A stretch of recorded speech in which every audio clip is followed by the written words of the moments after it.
잠깐 같이 기도드리겠습니다.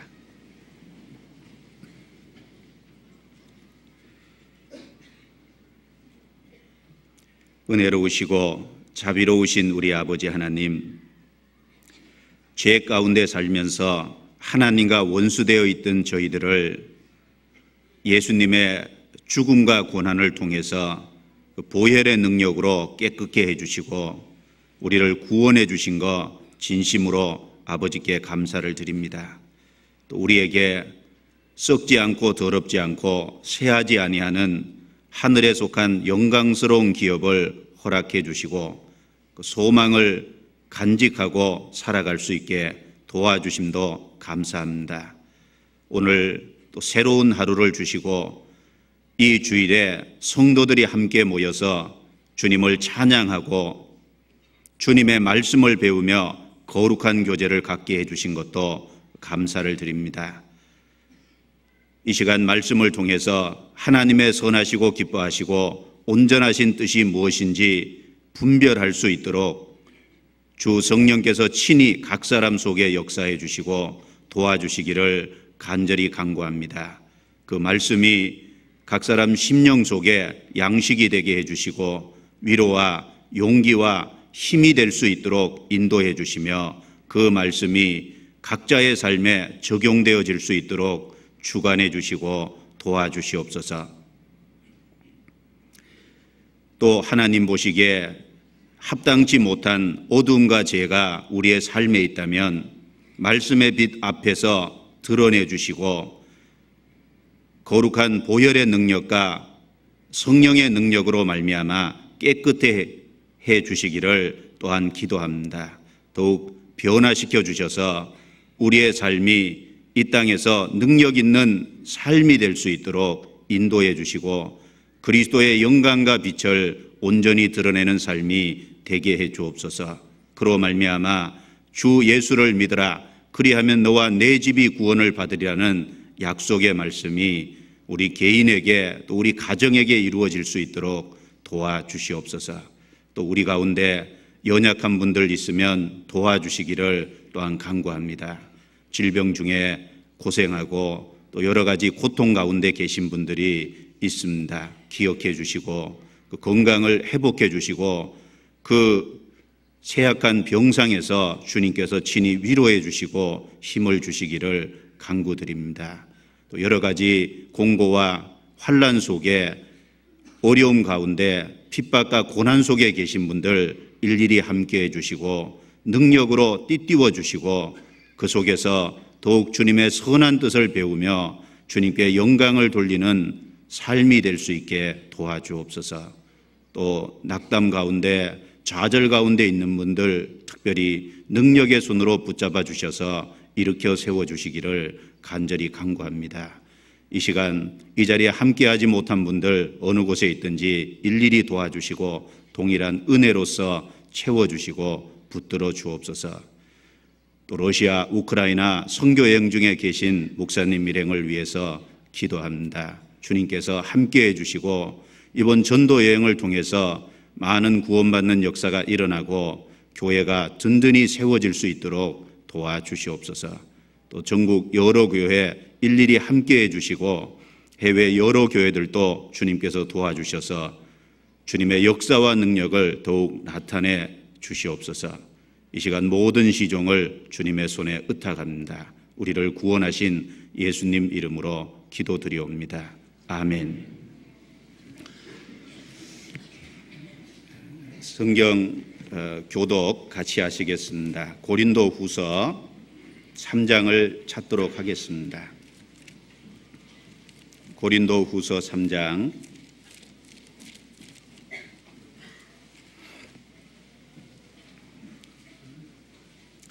1절부터 18절까지 좀 길지만 교독을 같이 하도록 하겠습니다.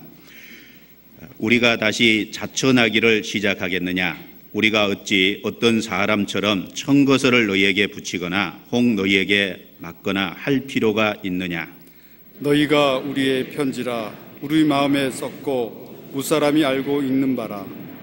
너희는 우리로 말미암아 나타난 그리스도의 편지니 이는 먹으로 쓴 것이 아니요 오직 살아계신 하나님의 영으로 한 것이며 또 돌비에 쓴 것이 아니요 오직 육의 신비에 한 것이라.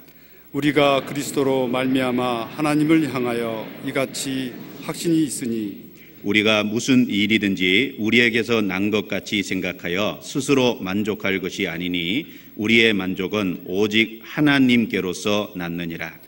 저가 또 우리로 새 언약의 일꾼 되기에 만족해 하셨으니 의문으로 하지 아니하고 오직 영으로 함이니 의문은 죽이는 것이요 영은 살리는 것임이니라. 돌에 서서 새긴 죽게 하는 의문의 직분도 영광이 있어 이스라엘 자손들이 모세의 얼굴에 없어질 영광을 인하여 그 얼굴을 주목하지 못하였거든. 하물며 영의 직분이 더욱 영광이 있지 아니하겠느냐. 정죄의 직분도 영광이 있은즉 의의 직분은 영광이 더욱 넘치리라. 영광되었던 것이 더 큰 영광을 인하여 이에 영광될 것이 없으나 없어질 것도 영광으로 말미암았은즉 길이 있을 것은 더욱 영광 가운데 있느니라.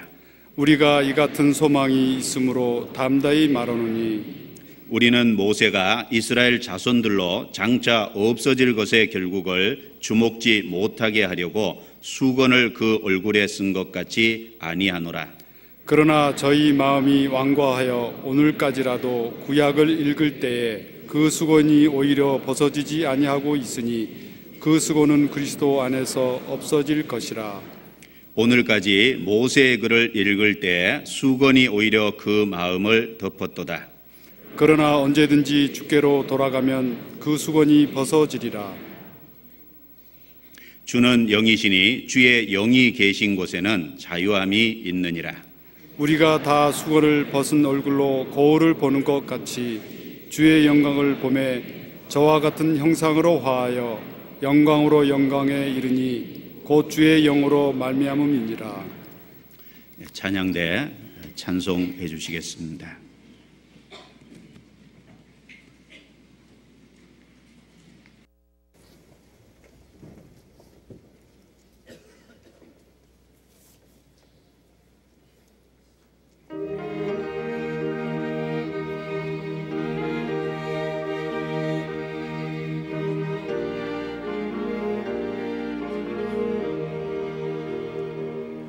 주의 주신 왕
히브리서 12장을 같이 찾도록 하겠습니다.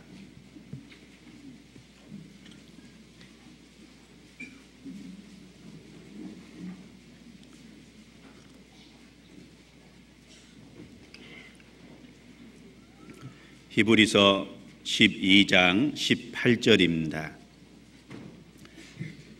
29절까지 제가 읽겠습니다. 너희의 이른 곳은 만질 만한 불 붙는 산과 흑운과 흑암과 폭풍과 나팔 소리와 말하는 소리가 아니라 그 소리를 듣는 자들은 더 말씀하지 아니하시기를 구하였으니 이는 짐승이라도 산에 이르거든 돌로 침을 당하리라 하신 명을 저희가 견디지 못함이라. 그 보이는 바가 이렇듯이 무섭기로 모세도 이르되 내가 심히 두렵고 떨린다 하였으나 그러나 너희가 이른 곳은 시온산과 살아계신 하나님의 도성인 하늘의 예루살렘과 천만 천사와 하늘에 기록한 장자들의 총회와 교회와 만민의 심판자이신 하나님과 및 온전케 된 의인의 영들과 새 언약의 중보이신 예수와 및 아벨의 피보다 더 낫게 말하는 뿌린 피니라. 너희는 삼가 말하신 자를 거역하지 말라. 땅에서 경고하신 자를 거역한 저희가 피하지 못하였거든 하물며 하늘로 조차 경고하신 자를 배반하는 우리일까 보냐. 그때에는 그 소리가 땅을 진동하였거니와 이제는 약속하여 가라사대 내가 또 한 번 땅만 아니라 하늘도 진동하리라 하셨느니라. 이 또 한 번이라 하시면 진동치 아니하는 것을 영종케 하기 위하여 진동할 것들 곧 그 만든 것들에 변동될 것을 나타내심이니라. 그러므로 우리가 진동치 못할 나라를 받았은즉 은혜를 받자. 이로 말미암아 경건함과 두려움으로 하나님을 기쁘시게 섬길지니 우리 하나님은 소멸하는 불이심이니라. 거기까지입니다.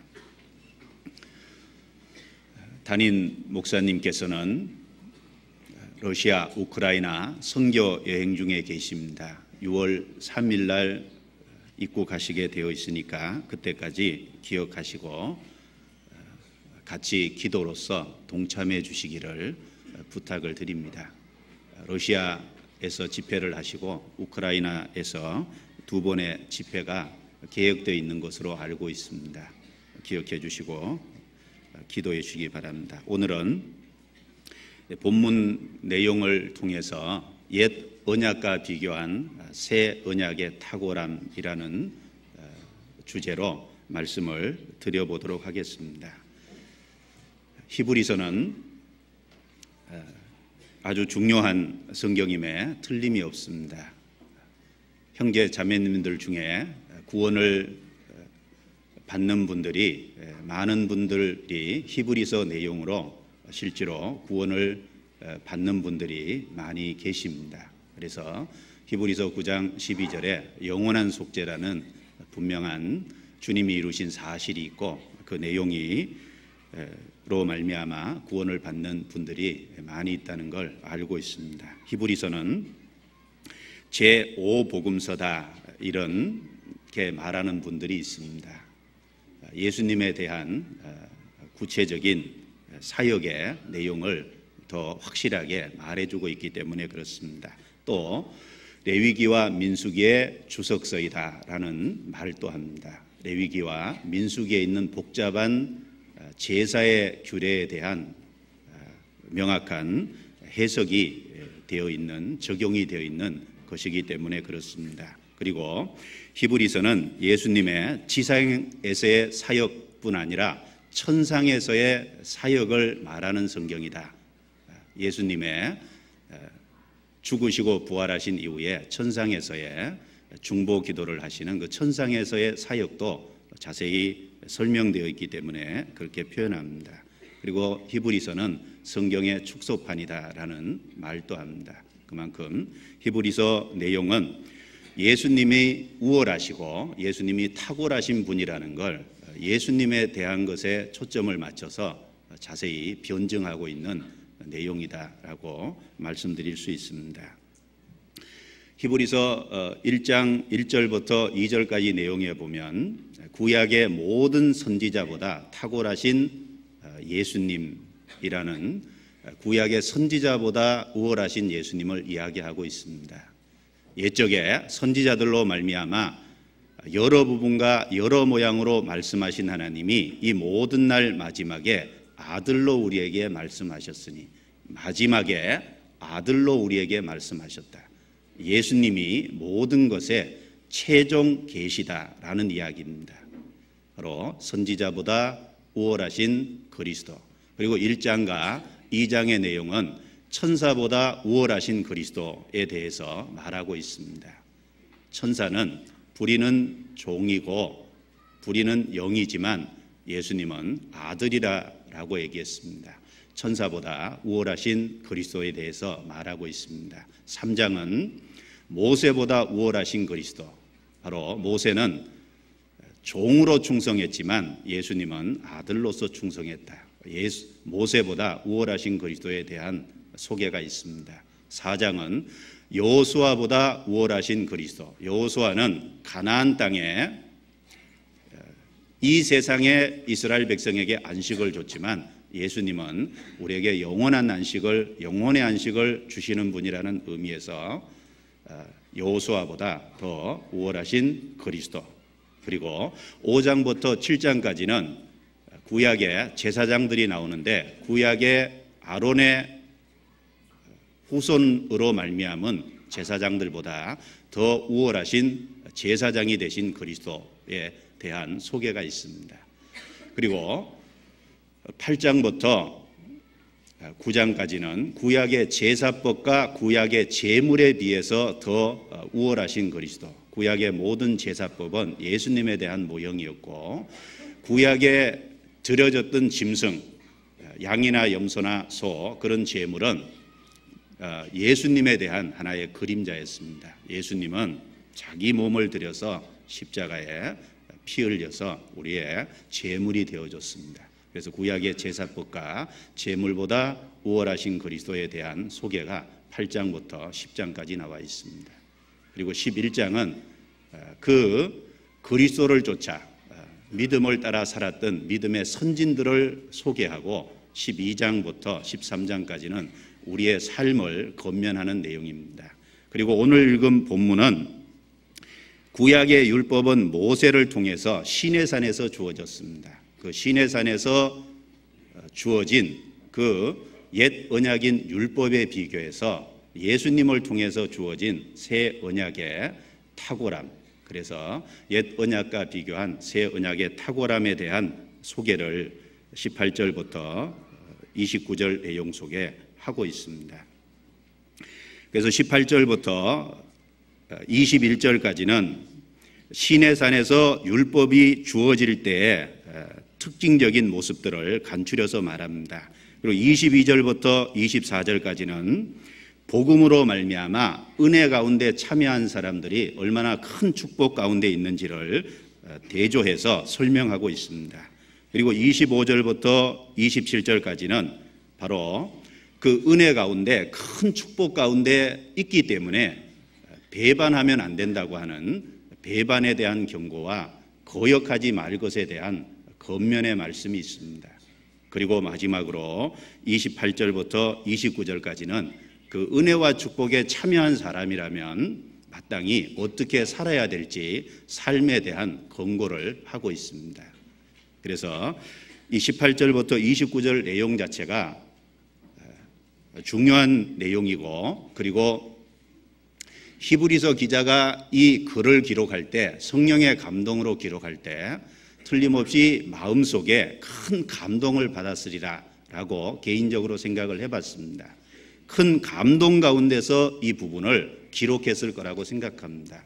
제가 개인적으로 이 본문을 준비하면서 개인적으로도 큰 감동이 됐습니다. 그런데 그 감동이 얼마나 전달될지는 부족함에 의해서 좀 자신이 없어집니다. 그러나 성령께서 도와주셔서 여러분 마음속에, 형제자매들의 마음속에 큰 감동을 불러일으키시고 우리 마음속에 또 우리가 복음 안에 구원의 역사에 참여하고 있다는 것이 얼마나 큰 축복인지를 이 시간 다시 한번 일깨우고, 그러므로 우리가 어떠한 사람이 되어야 될지를 생각하는 귀한 시간이 되기를 바랍니다. 성령께서 도와주시리라 생각을 합니다.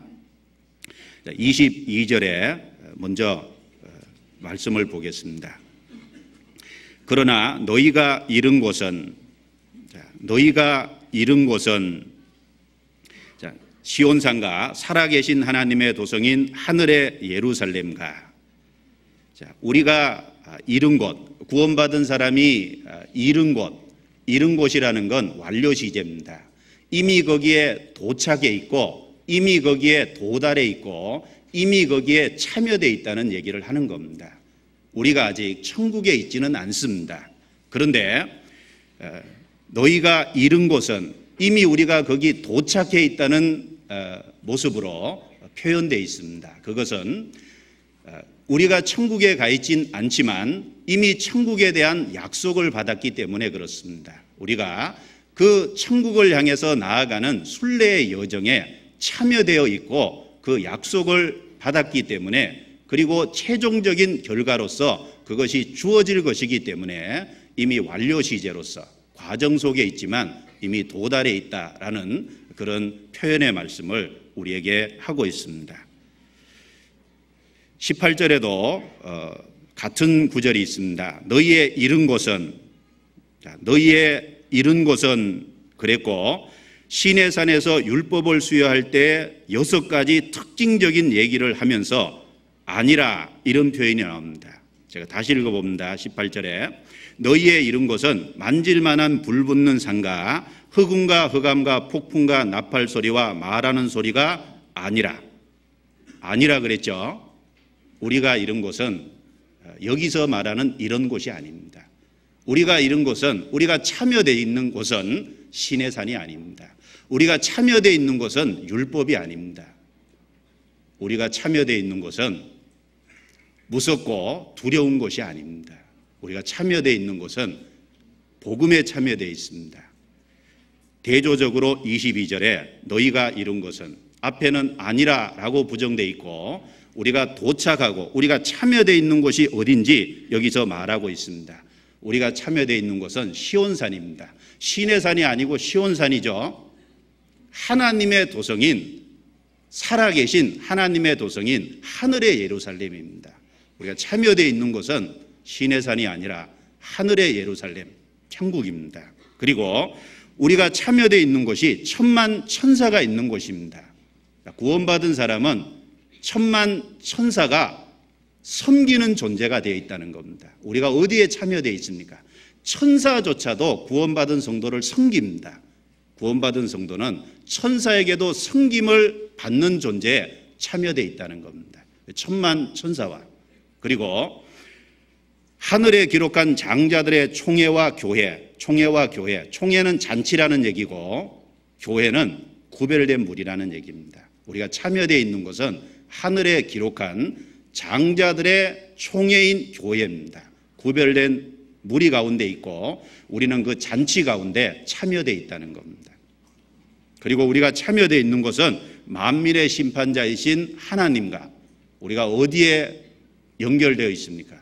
만민의 심판자이신 하나님에게 연결되어 있습니다. 만민의 심판자이신 하나님을 아버지라고 부를 수 있는 입장에 참여되어 있다는 겁니다. 그런 것이 뿐 아니라 온전케 된 의인의 영들과 앞서간 믿음의 선진들을 얘기합니다. 앞서간 믿음의 선진들이 참여했던 그 가운데 우리도 연합되어 있고 참여되어 있다는 것을 말하고 있습니다. 우리가 이룬 것은 새 언약의 중보이신 예수님에게 참여되어 있습니다. 우리가 연결된 것은 아벨의 피보다 더 낫게 말하는 뿌린 피에 참여되어 있습니다. 우리가 참여되어 있는 것은 율법의 무서운 것이 아니라 하나님의 은혜의 축복 가운데 참여되어 있다는 걸 대조적으로 강조하고 있습니다. 그래서 이 부분에서 율법과 은혜를 대조하고 있습니다. 즉 율법과 그리스도를 통해서 이루신 복음이라는 것을 대조하고 있습니다. 그 가지수를 세어보면 7가지가 세어 있습니다. 장소를 포함해서 7가지씩 나와 있습니다. 시내산에서 율법을 수여하던 것이 특징적인 것이 6가지가 나와 있고, 뒤쪽에 복음 안에서 주어진 것, 장소적인 시온산을 포함해서 뒤쪽에도 7가지가 나와 있습니다. 각각 7가지씩 대비하고 있다는 겁니다. 그 대조를 해보면 너무나 다르다는 것을 알 수 있습니다. 앞엔 시내산이죠. 그리고 시내산에 불 붙는 산가, 불입니다. 흑운이죠. 흑운, 검은 구름입니다. 흑암, 캄캄함이죠. 폭풍, 큰 바람입니다. 나팔소리, 시내산에서 하나님이 율법을 주시되 나팔소리가 점점 컸다 그랬습니다. 그 산의 나팔소리가 크게 울려 퍼졌습니다. 그리고 그 나팔소리 다음에 말하는 소리, 하나님이 음성으로 직접 말했습니다. 그 말하는 소리, 하나님의 그 음성은 율법을 수여하실 때 아주 권위가 있고 엄미한 음성이었을 겁니다.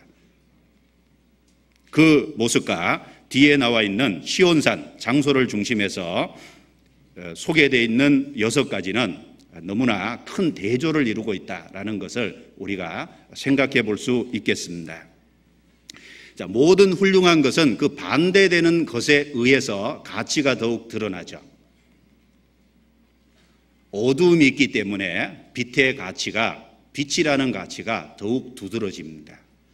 율법이라는 것이 있기 때문에 율법에 비교해서 은혜라는 가치가 더욱 두드러지게 드러나는 겁니다. 배가 고픈 사람에게 음식은 더욱 맛있습니다.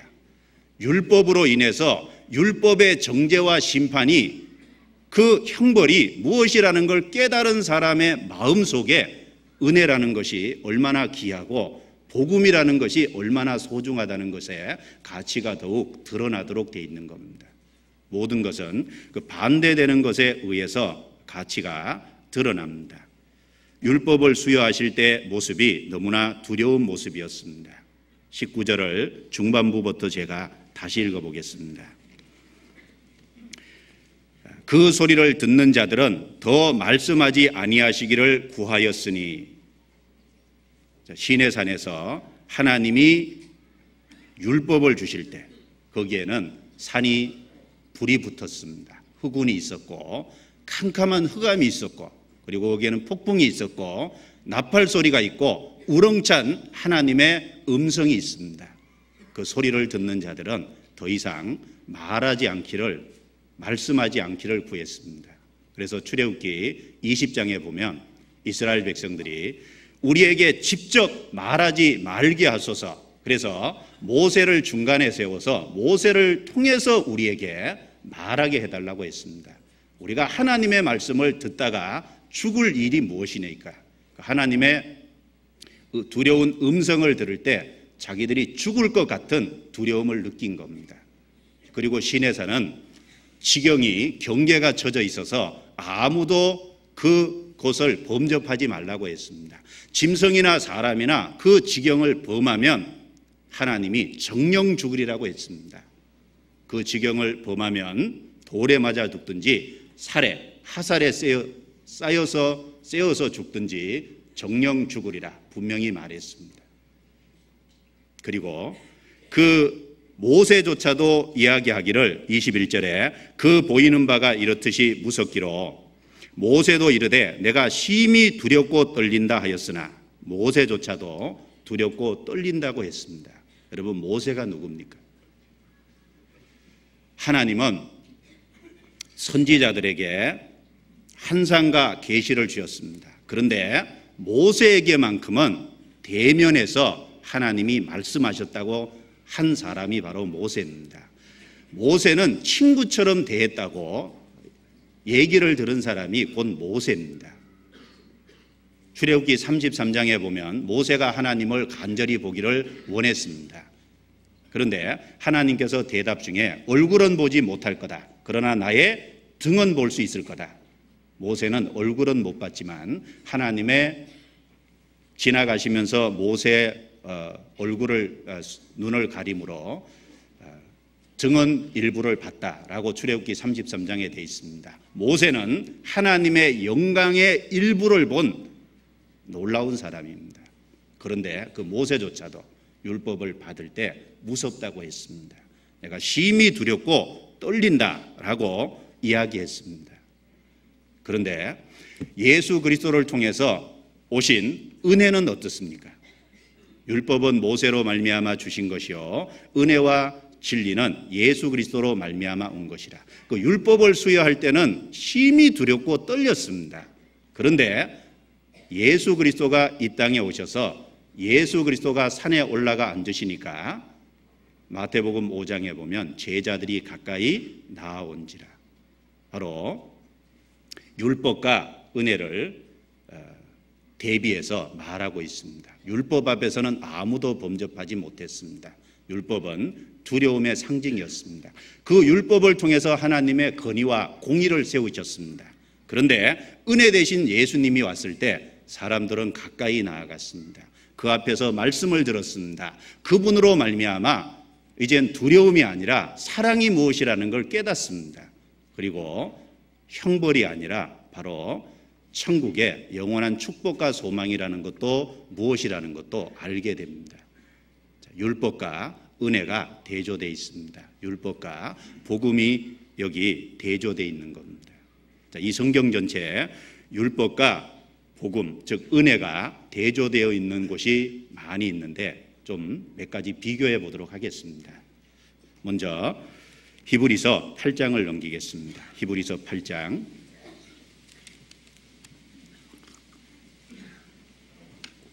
히브리서 8장입니다. 6절. 그러나 이제 그가 더 아름다운 직분을 얻으셨으니 이는 더 좋은 약속으로 세우신 더 좋은 언약의 중보시라. 저 첫 언약이 무음하였다면 둘째 것을 요구할 일이 없었으려니와 저희를 허물하여 일렀으되 주께서 가라사대 볼지어다 날이 이르리니 내가 이스라엘 집과 유다 집으로 새 언약을 세우리라. 또 주께서 가라사대 내가 저희 열조들의 손을 잡고 애굽 땅에서 인도하여 내던 날에 저희와 세운 언약과 같지 아니하도다. 저희는 내 언약 안에 머물러 있지 아니하므로 내가 저희를 돌아보지 아니하였노라. 또 주께서 가라사대 그날 후에 내가 이스라엘 집으로 세울 언약이 이것이니 내 법을 저희 생각에 두고 저희 마음에 이것을 기록하리라. 나는 저희에게 하나님이 되고 저희는 내게 백성이 되리라. 또 각각 자기 나라 사람과 각각 자기 형제를 가르쳐 이르기를 주를 알라 하지 아니할 것은 저희가 작은 자로부터 큰 자까지 다 나를 알미니라. 내가 저희 불의를 긍휼히 여기고 저희 죄를 다시 기억지 아니하리라 하셨느니라. 율법과 은혜, 즉 복음은 이렇게 비교할 수 있습니다. 율법은 성경에 옛 언약 혹은 첫 언약이라고 말합니다. 예수 그리스도를 통해서 주신 복음은 새로운 언약이다. 옛 언약에 비해서 새로운 언약입니다. 그리고 첫 언약에 비해서 새로운 언약입니다. 율법은 옛 언약이고 첫 언약이고 예수님을 통해서 주신 복음은 새 언약입니다. 여기 새 언약이라고 할 적에 새롭다라는 얘기인데 새로운 언약이라는 얘기죠. 여기서 말하는 새로운이라는 단어는 단지 시간적인 차이의 새로운 언약이 아닙니다. 단지 시간적인 차이를 포함할 뿐 아니라 질적인 변화까지를 이야기하는 겁니다. 새 언약은 옛 언약에 비해서 질적인 차이가 있다는 겁니다. 질적으로 다른 언약이라는 걸 말하고 있는 겁니다. 그래서 이 새 언약으로 말미암아 구원받은 사람을 새로운 피조물이라 그랬고 새 사람이라고 했습니다. 거기 새자라는 것이 다 질적인 변화까지를 포함하고 있는 것이다 라고 얘기할 수 있습니다. 그리고 언약이라는 단어는 유언, 마지막 유언이라는 이야기를 할 때 쓰이는 단어입니다. 언약은 마지막 유언입니다. 유언은 알다시피 죽은 사람, 죽음으로 말미암아 효력이 발생하는 겁니다. 옛 언약도 바로 짐승의 피로 세운 언약이죠. 짐승의 피에 근거해서 짐승의 죽음에 근거해서 옛 언약, 그리고 새 언약은 바로 예수님의 피로 말미암아 세운 새로운 언약입니다. 바로 언약이라는 단어 자체가 그 언약이 예수님의 죽음과 관련되어 있다라는 것을 언약이라는 단어 자체가 우리에게 설명해 주고 있다라는 겁니다. 그래서 예수님께서 죽으시기 전에 제자들에게 떡과 포도주를 주시며 특별히 잔을 주시면서 이 잔은 내 피로 세운 새 언약이니라 라고 얘기했습니다. 누가복음 22장 20절에 이 잔은 내 피로 세운 새 언약이니라. 거기 피가 있죠? 새 언약이 있기 위해서는 피가 있습니다. 죽음이 있습니다. 바로 언약이라는 단어가 예수님의 죽음과 관련되어 있다라는 것을 생각할 수 있습니다. 그리고 언약은 협약이라는 말도 담겨 있습니다. 옛 언약은 이스라엘 민족하고 쌍방의 합의하에서 주어진 언약입니다. 새 언약은 하나님 편에서 일방적으로 은혜 가운데 주어진 언약이다라고 말할 수 있습니다.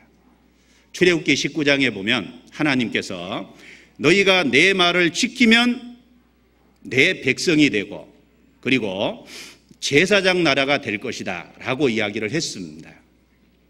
이스라엘 백성들이 지키면 그렇게 될 거다. 그리고 이스라엘 백성들은 밑에서 일제히 응답해서 우리가 다 행하리이다 라고 응답을 했습니다. 하나님은 너희가 받겠느냐라고 물었고 이스라엘 백성들은 일제히 응답하면서 우리가 다 준행하리이다. 하나님과 이스라엘 백성들 사이에 쌍방 간의 합의에 의해서 주어진 것이 옛 언약입니다. 그런데 문제가 뭡니까? 하나님은 그 언약에 신실하셨는데 이스라엘 백성들은 그 언약 아래 거하지 않았습니다. 그래서 문제가 생긴 거예요. 첫 언약이 9절입니다. 그 내용이 나와 있죠. 9절을 다시 읽어보겠습니다. 또 주께서 가라사대 내가 저희 열조들의 손을 잡고 애굽 땅에서 인도하여 내던 날에 저희와 세운 언약과 같지 아니하도다. 저희는 내 언약 안에 머물러 있지 아니하므로 내가 저희를 돌아보지 아니하였노라. 그러니까 조건부 언약이었다는 겁니다. 그런데 그 조건부 언약에서 이스라엘 백성들이 내 언약 안에 머물러 있지 아니하므로 이스라엘 백성들이 그 언약을 파기했습니다. 그러므로 말미암아 이스라엘 백성들이 심판을 받은 거예요. 그런데 새 언약은 어떻습니까? 새 언약은 합의하에 주어진 것이 아닙니다. 전능하신 하나님 편에서 모든 대가를 다 지불하고 하나님에게서 일방적으로 주어진 거라는 거예요. 사람은 그 새 언약을 받을 수도 있고 거절할 수도 있지만 그 새 언약을 사람 편에서 변경할 수는 없는 겁니다. 우리는 그 하나님으로부터 주어진 언약을 받아들일 수도 있고 거절할 수도 있습니다. 그러나 인간 편에서 변경할 수는 없는 언약입니다. 바로 그 언약이 예수 그리스도를 보내주시고 십자가에 죽으심으로 피를 흘려서 우리 죄를 다 용서해 주신 겁니다. 피로 세운 언약입니다. 그것이 새 언약이죠. 우리는 그 공로를 받아들이면 그 언약 안에 참여하는 자가 됩니다. 그래서 요한일서 4장 19절에 내가 그를 사랑하면 그가 먼저 우리를 사랑하셨습니다. 그렇죠. 우리가 사랑한 것이 아닙니다. 하나님 편에서 먼저 우리를 사랑하신 겁니다. 우리가 사랑을 받았기 때문에 우리도 그를 사랑합니다. 그래서 옛 언약은 합의하에 주어진 것이지만 새 언약은 하나님의 은혜로 자비로 우리의 행위와 상관없이 하나님이 대가를 지불하시고 주어진 언약이다라고 비교할 수 있습니다. 그래서 율법은 옛 언약이지만 복음은 새 언약이다라고 말할 수 있습니다. 고린도후서 3장 또 다른 비교를 보겠습니다. 고린도후서 3장 아까 교독한 곳을 같이 찾겠습니다.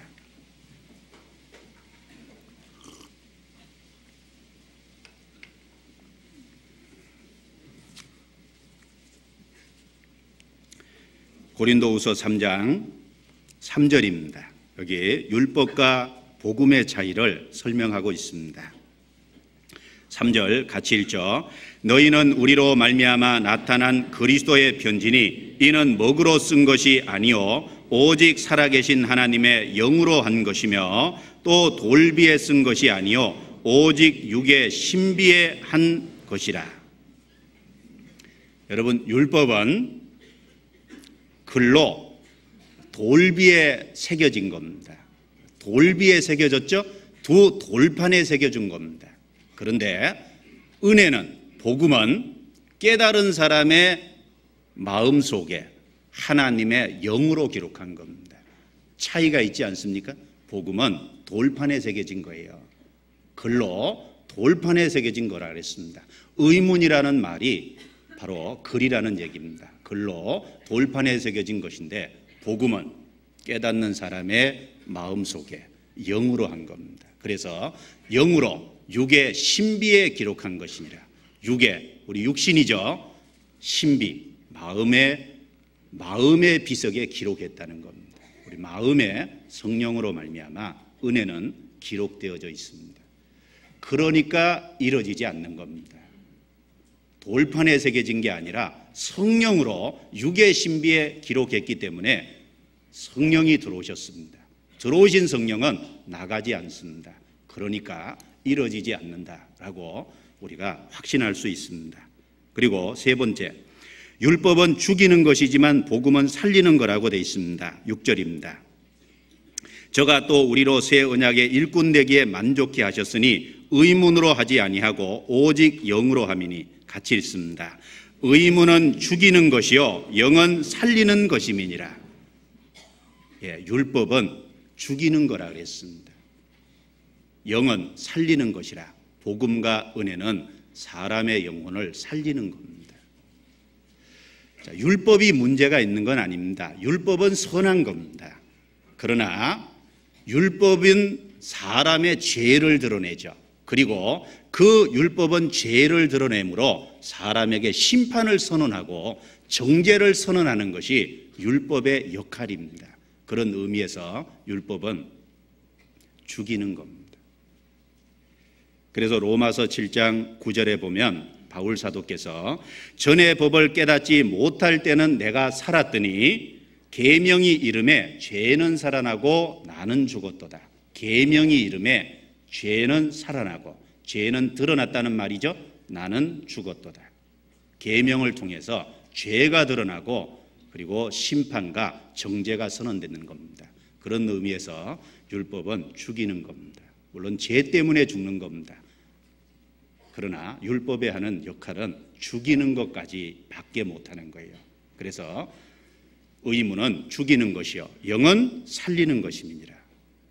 깨달은 마음 속에, 깨닫는 자의 마음 속에 성령이 오십니다. 그래서 그 영혼을 살아나게 하십니다. 복음은 영혼을 살리는 역할입니다. 너희는 귀를 기울이고 내게 나와 들으라. 그리하면 너희 영혼이 살리라. 복음은 사람의 영혼을 살리는 거예요. 그게 비교가 됩니다. 그리고 네 번째, 율법을 전한 모세는 의문의 직분, 정죄의 직분이라 그랬습니다.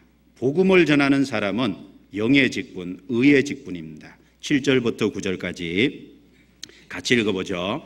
돌에 써서 새긴 죽게 하는 의문의 직분도 영광이 있어 이스라엘 자손들이 모세의 얼굴에 없어질 영광을 인하여 그 얼굴을 주목하지 못하였거든 하물며 영의 직분이 더욱 영광이 있지 아니하겠느냐. 정죄의 직분도 영광이 있은즉 의의 직분은 영광이 더욱 넘치리라. 율법을 중간에서 받아 전달했던 모세는 의문의 직분 그리고 정죄의 직분이라고 이야기되어 있습니다. 율법을 전해봤자 율법만 가면 사람은 죽습니다. 의문의 직분, 정죄의 직분입니다. 그런데 복음과 은혜는 어떻습니까? 복음과 은혜는 의의 직분이라 그랬죠? 영의 직분이라 그랬습니다. 왜 영의 직분입니까? 그 복음을 깨달은 사람의 영혼 속에 성령이 오십니다. 성령이 오셔서 깨닫게 합니다. 성령이 오셔서 그 사람이 하나님의 소유라는 인을 치십니다. 그래서 영의 직분입니다. 그럴 뿐 아니라 의의 직분입니다. 구원을 받은 사람은 의롭다함을 얻은 사람입니다. 하나님 앞에 칭의를 얻은 사람입니다. 죄를 하나도 안 지은 것뿐 아니라 의로운 일을 한 것처럼 받아주시는 겁니다. 우리 죄는 예수님이 가져가셨고 예수님이 말씀을 성취한 의는 우리에게 넘겨준 거예요. 그래서 이중의 증가다 이렇게 말을 합니다. 우리 죄는 가져갔죠? 예수님의 의는 우리에게 넘겨줬습니다. 그래서 우리가 죄가 없는 것뿐 아니라 의롭게 보십니다. 그래서 영의 직분, 의의 직분이다. 자, 생각해 보십시오, 형제자매님들. 우리는 사람을 죽이는 것을 들고 세상으로 가지 않습니다. 우리는 영의 직분, 의의 직분입니다. 사람을 살리고 사람의 영혼 속에 깨달으면 성령이 오시고 그 사람을 의롭게 만드는 놀라운 복음을 들고 우리는 세상에 갑니다. 자부심을 가져야 되는 거예요. 죽이러 가는 게 아닙니다. 살리러 가는 겁니다. 그러니까 과거의 모세의 직분보다도 구원받은 사람들의 위치는 훨씬 더 영광스럽다라는 것을 기억해야 됩니다. 우리에게 자부심을 주고 우리가 하고 있는 일이 얼마나 소중한 것인지를 더욱 깨닫게 해줍니다. 그리고 율법도 영광된 것이지만 복음은 더욱 영광된 거다라고 그런 의미에서 말하고 있습니다. 9절에 정죄의 직분도 영광이 있은즉 의의 직분은 영광이 더욱 넘치리라. 더욱 넘치리라 그랬죠? 정죄의 직분도 영광이 있습니다. 그런데 의의 직분은 더욱 영광이 넘치리라. 복음은 더욱 영광스러운 겁니다. 그리고 율법은 없어질 것이지만 복음은 길이 있을 거다라고 했습니다. 11절. 없어질 것도 영광으로 말미암았은즉 길이 있을 것은 더욱 영광 가운데 있느니라. 없어질 것과 길이 있을 것이라고 비교해 놨습니다. 여러분, 율법은 한시적이라는 겁니다. 예수님이 오시기까지 한시적이고 한 사람의 심령 속에 복음을 깨닫기까지 중간에 한시적입니다. 그 사람이 복음을 깨달으면 비록 율법으로 죄를 발견하지만 복음을 깨달으면 그 사람은 더 이상 율법 아래 있지 않습니다. 그래서 그런 의미에서 율법은 없어질 것이고 복음은 길이 있을 것입니다. 없어질 것과 길이 있을 것이다 라고 비교되어 있습니다. 그리고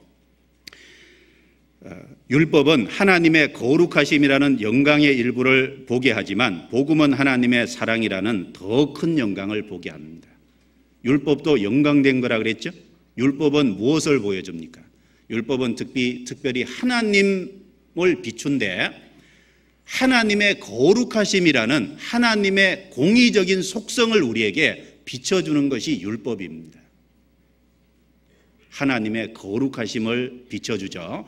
그래서 로마서 7장에 보면 이로 말미암아 율법도 거룩하며 계명도 거룩하며 의로우며 선하도다. 율법은 하나님이 거룩하고 의로운 공의로운 분이라는 속성을 우리에게 비춰줍니다. 그런 의미에서 율법도 영광된 거다라고 할 수 있습니다. 그런데 복음은 어떻습니까? 복음은 더 놀랍습니다. 복음은 하나님의 사랑이 우리에게 무엇이라는 걸 더 큰 영광을 비춰주는 속성, 그 속성을 비춰주는 역할을 하고 있다는 겁니다. 복음은 하나님의 영광을 비춰줍니다. 그래서 4장 4절에 이렇게 말했습니다. 4장 4절에 제가 읽어보겠습니다. 그 중에 이 세상 신이 믿지 아니하는 자들의 마음을 혼미케 하여 같이 읽습니다. 그리스도의 영광의 복음의 강체가 비치지 못하게 함이니 그리스도는 하나님의 형상이니라. 6절도 같이 읽겠습니다. 어둠에서 빛이 비치리라 하시던 그 하나님께서 예수 그리스도의 얼굴에 있는 하나님의 영광을 아는 빛을 우리 마음에 비치셨느니라. 말씀을 보시면 그리스도는 하나님의 형상이니라. 그리스도는 하나님을 비춰준다. 하나님의 특별히 무엇을 비춰줍니까? 하나님의 사랑을 우리에게 비춰줍니다. 그리스도의 영광의 복음의 강체라 그랬습니다. 그리고 예수 그리스도의 얼굴에 있는 하나님의 영광을 아는 빛을 우리 마음에 비치셨느니라. 출애굽기 34장에 보면요, 모세가 율법을 받아 내려올 때 모세의 얼굴에 빛이 났다고 돼 있어요.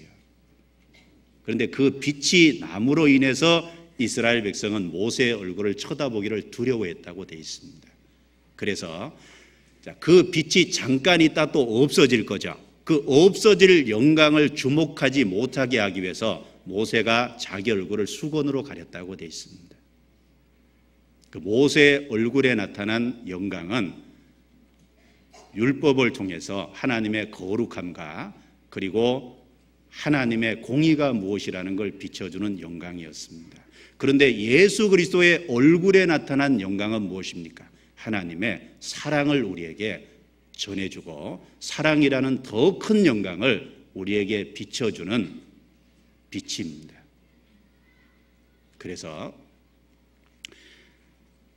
복음과 율법과 복음은 그렇게 비교해 줄 수 있다. 그래서 율법은 하나님의 거룩하신 공의, 복음과 은혜는 하나님의 사랑이시라는 걸 우리에게 비춰주는 예수 그리스도의 얼굴에 나타난, 그래서 하나님의 영광이다, 이렇게 표현했습니다. 예수 그리스도의 얼굴에 무슨 영광이 나타났습니까? 하나님의 사랑이라는 영광이 비친 겁니다. 예수 그리스도의 삶, 예수 그리스도의 십자가를 통해서 하나님의 사랑이 사람에게 비춰진 겁니다. 그걸 우리에게 말해줍니다. 그렇게 비교할 수 있을 겁니다. 그리고 율법은 율법 아래에 있는 사람은 끝까지 종입니다. 그런데 복음은 사람에게 자유를 줍니다. 자유를 주죠. 3장 17절입니다. 3장 17절 같이 읽겠습니다. 주는 영이시니 주의 영이 계신 곳에는 자유함이 있느니라. 네, 그렇습니다. 율법 아래서 율법을 지키는 건 끝까지 종입니다. 율법은 행하라, 그리하면 살리라, 행하지 않으면 너 죽으리라, 그 말입니다.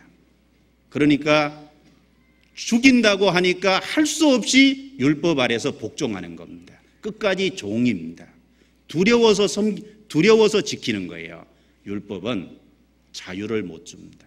율법은 끝까지 종의 역할입니다.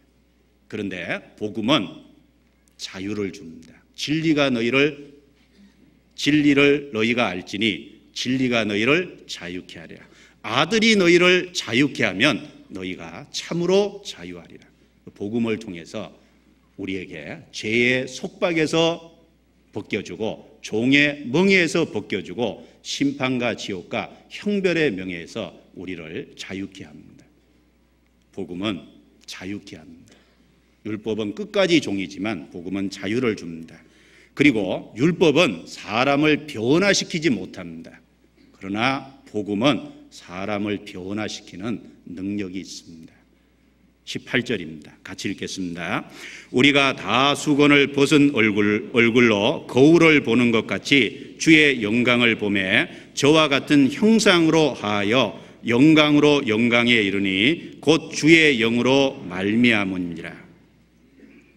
저와 같은 형상으로 하여, 저와 같은 형상, 예수님과 같은 형상, 예수님의 모습을 한마디로 담게 된다는 겁니다. 무엇이 그렇게 합니까? 성령이 그렇게 하십니다. 복음을 깨달은 사람의 영혼 속에 오신 성령이 그렇게 변화시키는 겁니다. 율법은 변화시키는 능력이 없습니다. 복음은 변화시키는 능력이 있는 거예요. 그리고 갈라디아서를 또 넘겨보겠습니다. 갈라디아서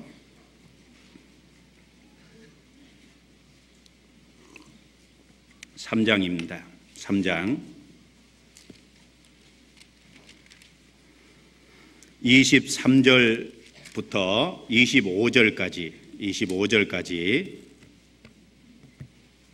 같이 읽어보도록 하겠습니다. 믿음이 오기 전에 우리가 율법 아래 매인 바 되고 계시될 믿음의 때까지 갇혔느니라. 이같이 율법이 우리를 그리스도에게로 인도하는 몽학 선생이 되어 우리로 하여금 믿음으로 말미암아 의롭다 함을 얻게 하려 함이니라. 믿음이 온 후로는 우리가 몽학 선생 아래 있지 아니하도다. 이 말씀을 통해서 율법은 우리를 그리스도에게로 인도하는 수단이지만 복음은 목적지다, 이렇게 말을 할 수 있습니다. 율법은 그리스도에게로 나아가는 과정 속의 수단입니다. 그래서 율법은 우리를 그리스도에게로 인도하는 몽학 선생이다라고 했습니다. 그리고 믿음으로 그리스도를 믿게 되면 더 이상 율법 아래 있지 아니하니라. 율법은 수단입니다. 그런데 복음은 목적지인 거예요. 그 그리스도는 우리의 목적지라는 겁니다. 믿음이 온 후로는 율법 아래 있지 아니하니라. 그리고 율법은 인간의 노력을 의지하는 거지만 복음은 하나님의 약속에 기대는 겁니다. 갈라디아서 4장입니다. 21절부터 제가 읽겠습니다. 내게 말하라. 율법 아래 있고자 하는 자들아, 율법을 듣지 못하였느냐? 기록된 바 아브라함이 두 아들이 있으니 하나는 계집 종에게서 하나는 자유하는 여자에게서 낳다 하였으나 계집 종에게서는 육체를 따라 낳고 자유하는 여자에게서는 약속으로 말미암았느니라. 이것은 비유니 이 여자들은 두 언약이라. 하나는 시내산으로부터 종을 낳은 자니 곧 하가라. 이 하가는 아라비아에 있는 시내산으로 지금 있는 예루살렘과 같은 데니 저가 그 자녀들로 더불어 종노릇하고 오직 위에 있는 예루살렘은 자유하는 자니 곧 우리 어머니라. 기록된 바 잉태치 못한 자여 즐거워하라. 굴었지 못한 자여 소리질러 외치라. 이는 홀로 사는 자의 자녀가 남편 있는 자의 자녀보다 많음이라 하였으니 형제들아, 너희는 이삭과 같이 약속의 자녀라. 그러나 그때 육체를 따라 난 자가 성령을 따라 난 자를 핍박한 것 같이 이제도 그러하도다. 같이 읽습니다. 그러나 성경이 무엇을 말하느냐? 계집종과 그 아들을 내어 쫓으라. 계집종의 아들이 자유하는 여자의 아들로 더불어 유업을 얻지 못하리라 하였느니라. 그런즉 형제들아, 우리는 계집종의 자녀가 아니요 자유하는 여자의 자녀니라. 아브라함에게 두 아내가 있습니다. 하나는 사라라는 아내의 몸종이었던 하갈이고 하나는 아내 사라입니다. 아브라함이 이 몸종에게로부터 자식을 낳았는데 이스마엘을 낳았습니다. 사라로부터 자식을 낳았는데 이삭을 낳았습니다. 하나님은 어떤 약속을 해줬습니까? 내 아내로 말미암아 자식을 얻으리라고 했습니다. 사라로 말미암아 자식을 얻으리라고 했습니다. 그 약속이죠. 사라로 말미암아 자식을 주겠다는 건 약속입니다. 그런데 아브라함이 그것을 기다리지 못하고 자기 노력으로 자기 꾀로 그 사라의 몸종 하갈을 취해서 이스마엘을 낳았어요. 그것은 인간 노력입니다. 자기 방법으로 육체를 따랐습니다. 이 두 가지를 복음과 율법의 대조를 여기 예로 설명하고 있습니다. 여러분, 율법은 끝까지 인간 노력입니다. 육체를 따라서 되는 거죠. 자기 방법을 따라서 되는 겁니다. 자기 꾀로 되는 겁니다. 그런데 복음은 약속으로 말미암은 거예요. 약속으로 된 겁니다. 바로 사라를 통해서 자식을 주겠다는 그 약속이 때가 되니까 이삭을 줬습니다. 우리는 예수 그리스도를 믿으면 구원을 얻으리라. 약속입니다. 그 약속을 따라서 믿었기 때문에 구원을 얻은 거예요. 약속으로 된 겁니다. 내 행위와 노력으로 된 게 아니죠. 율법은 행위와 노력입니다. 복음과 은혜는 약속으로 된 겁니다. 그런데 성경이 무엇을 말합니까? 계집종과 그 자식을 내어 쫓으라. 내어 쫓겨났죠. 그것은 훗날 율법을 쫓아서 자기 노력으로 하나님께 가려고 하는 사람이 내어 쫓으라. 지옥 갈 걸 얘기합니다. 그런데 믿으면 구원을 얻으리라. 그리스도께서 이루셨고 그 약속을 믿는 사람은 하나님 앞에 이뤄지지 않습니다. 그것을 우리에게 말해주고 있습니다. 형제들아, 너희는 약속의 자녀라. 그렇죠? 믿음으로 구원받은 사람, 그리스도의 은혜로 구원받은 사람은 약속을 따라된 겁니다. 그래서 복음은 인간의 노력, 육체를 따라되고, 그리고 은혜와 복음은 약속으로 주어진 말미암아 약속이다라고 비교할 수 있습니다. 자, 이런 여러 가지 대조를 통해서 히브리서 12장에 있는 율법과 은혜의 대조뿐 아니라 성경 전체에 나오는 이 율법과 은혜의 대조를 통해서 그리스도를 통해서 주어지신 은혜와 복음이 얼마나 더 우월하고 탁월한지 우리 마음속에 일깨워야 됩니다. 우리가 그 복음을 믿고 그 복음을 간직하고 있다는 것이 얼마나 큰 축복인지를 우리 마음속에 더더욱 일깨우는 것이 마땅하다라는 겁니다. 그걸 위해서 성경에 있는 율법과 은혜에 대한 비교를 좀 드렸습니다. 본문으로 넘어가겠습니다. 히브리서 12장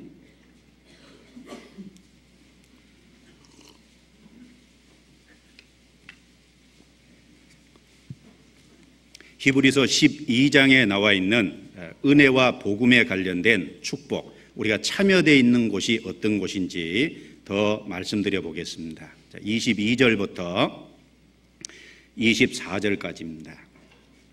그러나 너희가 이른 곳은 시온산과 살아계신 하나님의 도성인 하늘의 예루살렘과, 먼저는 장소를 언급하고 있습니다. 우리가 참여되어 있고 우리가 도달해 있고 우리가 약속을 받고 있는 곳은 시내산이 아니라 시온산입니다. 시온산을 여기 구체적으로 살아계신 하나님의 도성인 하늘의 예루살렘이다라고 했습니다.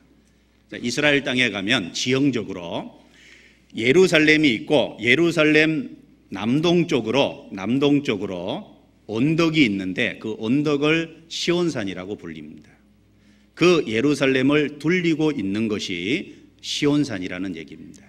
그 예루살렘과 시온산, 그것은 훗날 천성을 상징하는 모형으로 일컬어지게 된 겁니다. 그 이스라엘 땅에 있는 예루살렘과 시온산, 그것은 우리에게 천국이라는 정말 시온산과 하나님의 도성인 하늘의 예루살렘과 관련된 모형이었습니다.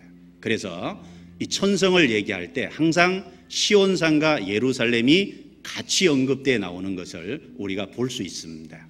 성경 찾아보겠습니다. 이사야 24장입니다. 본문이니까 접어놓으시고 이사야 24장.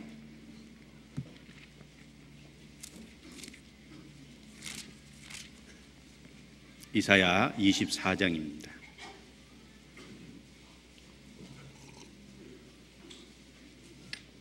(24장) 21절부터 23절까지 같이 읽겠습니다. 그날에 여호와께서 높은 데서 높은 군대를 벌하시며 땅에서 땅의 왕들을 벌하시리니 그들이 제수가 깊은 옥에 모임같이 모음을 잇고 옥에 갇혔다가 여러 날 후에 형벌을 받을 것이라. 그때 달이 무색하고 해가 부끄러워하리니 이는 만군의 여호와께서 시온산과 예루살렘에서 왕이 되시고 그 장로들 앞에서 영광을 나타내실 것임이니라. 이것은 재림으로 말미암아 되어질 사실이죠. 앞에는 심판이 있고 깊은 옥에 모임같이 모음을 잇고 옥에 갇혔다가 여러 날 후에 형벌을 받을 것이라. 옥에 갇혔다가 여러 날 후에 형벌을 받을 것이라. 7년 환란 끝에 옥에 갇혔다가 여러 날 후 1000년이 지난 다음에 백보자 심판대의 형벌을 받을 것이라, 이 말입니다. 그래서 환란의 끝과 천년왕국의 끝에 심판을 언급하면서 23절, 그때 달이 무색하고 해가 부끄러워하리니 이는 만군의 여호와께서 시온산과 예루살렘에서 왕이 되시고, 시온산과 예루살렘, 구원받은 사람에게 주어져 있는 놀라운 축복의 장소입니다. 시온산과 예루살렘, 바로 하늘의 예루살렘입니다. 그래서 요한계시록에 보면 하늘에서 내려오는 거룩한 성 예루살렘, 요한계시록 14장에 보면 어린 양이 시온산에 섰고 14만 4천이 그 앞에 섰는데, 시온산과 하늘에서 내려오는 예루살렘, 우리는 거기 참여되어 있습니다. 두려움의 상징인 심판, 신의 산이 아니라, 율법이 아니라 우리는 그 축복의 장소 시온산, 하늘의 예루살렘에 참여되어 있습니다. 우리에게는 그 산소망이라는 것이 주어져 있는 겁니다. 그리고 그 예루살렘을 살아계신 하나님의 도성인 예루살렘이라고 했죠. 왜 살아계신 하나님이라는 걸, 살아계신이라는 것을 강조했을까요? 하나님은 실제로 존재하는 분이라는 겁니다. 하나님이 존재하시는 것처럼 예루살렘도 실제적인 장소입니다. 시온산과 하늘의 예루살렘도 구원받은 사람을 위해서 준비된 실제적인 장소입니다. 살아계신 하나님의 도성인 예루살렘, 실제적인 장소라는 거죠. 그리고 살아계신 하나님의 도성이기 때문에 지속되고 영원히 파괴되지 않을 곳이라는 겁니다. 지속되고 영원히 파괴되지 않는 그곳에 우리는 참여되어 있습니다. 그 약속을 우리는 받고 있습니다. 우리 마음속에 그 천성에 대한 소망이 있습니다. 썩지 않고 더럽지 않고 쇠하지 아니하는 기업, 산 소망이 너에게 있게 했다. 구원받은 사람은 거기 참여되어 있습니다. 놀라운 말씀이 아닙니까? 히브리서 12장에 그 다음에 나오는 단어가 장소적인 것 이외에 6가지를 반복하고 있는데, 첫 번째가 천만천사입니다. 자, 천만천사라는 그 표현은 천사의 수가 헤아릴 수 없이 많다는 표현을 천만천사, 수적으로 너무너무 많다는 걸 표현하고 있습니다. 자, 그 천사는 하나님 앞에서 하나님의 부리는 종입니다. 하나님을 시위하고 있습니다. 하나님 보좌 앞에서 하나님을 보좌하고 있습니다. 요한계시록 5장에 보면 그 천만 천사가 하나님 앞에서 찬송하는 모습이 나옵니다. 그럴 뿐 아니라 그 천사는 하는 중요한 역할 중에 하나가 구원받은 성도를 섬기라고 하나님이 천사에게 말했다는 것. 천사의 하는 중요한 역할이 뭐냐? 하나님의 사역자인 동시에 구원받은 성도를 섬기는 위치입니다. 우리가 참여되어 있는 곳이 어디입니까? 천사에게도 섬김을 받는 위치에 참여되어 있다는 거예요. 놀라운 표현입니다.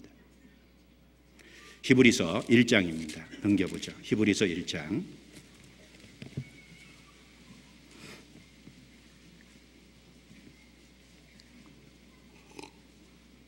천사를 언급하면서 7절에 천사의 위치를 이렇게 말하고 있습니다. 또 천사들의 간하여는 그는 그의 천사들을 바람으로 그의 사역자들을 불꽃으로 삼으시니라 하셨으되, 천사들을 바람으로 다른 번역의 영들로 그의 사역자들을 불꽃으로, 이 천사를 가리켜서 하나님의 사역자라고 했습니다.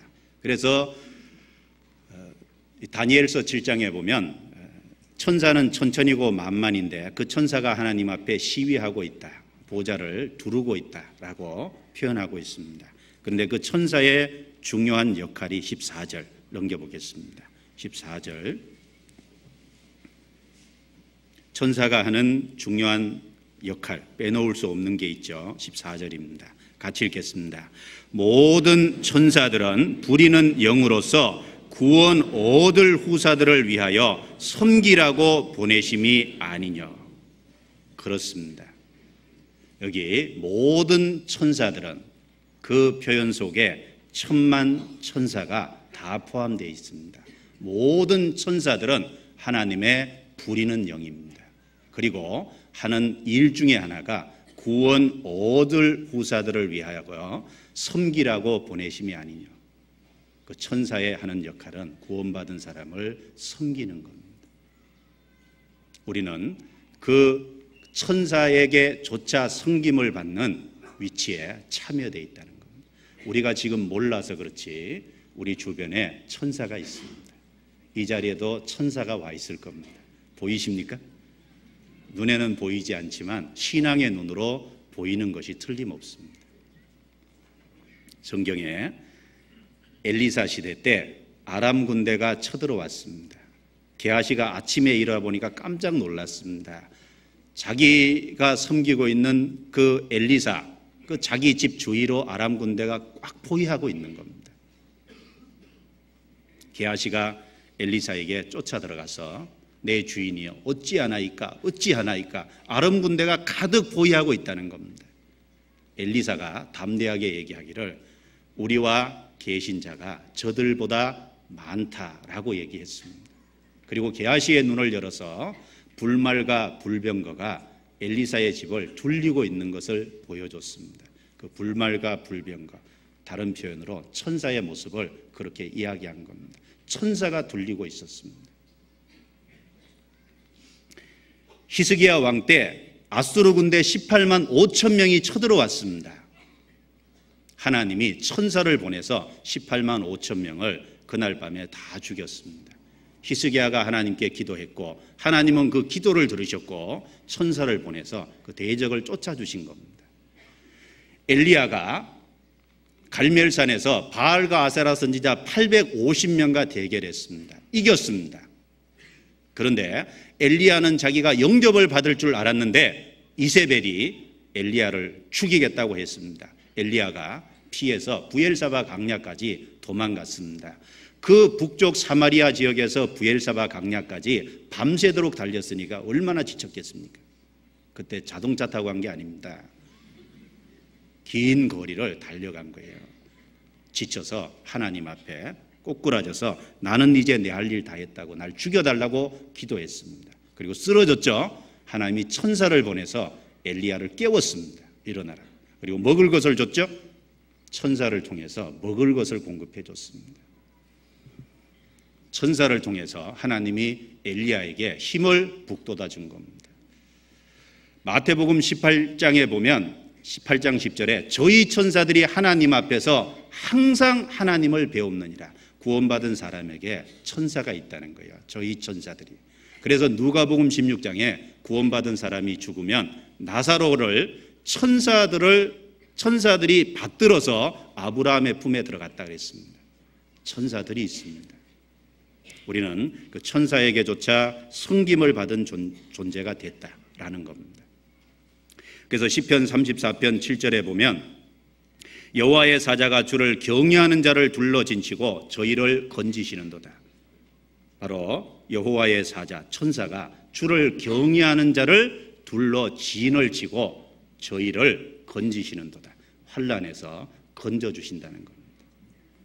그 천만 천사, 우리는 그 천만 천사에게 섬김을 받는 놀라운 위치에 참여하고 있습니다. 그리고 영원한 천국에서 실제적으로 천만 천사의 섬김을 받습니다.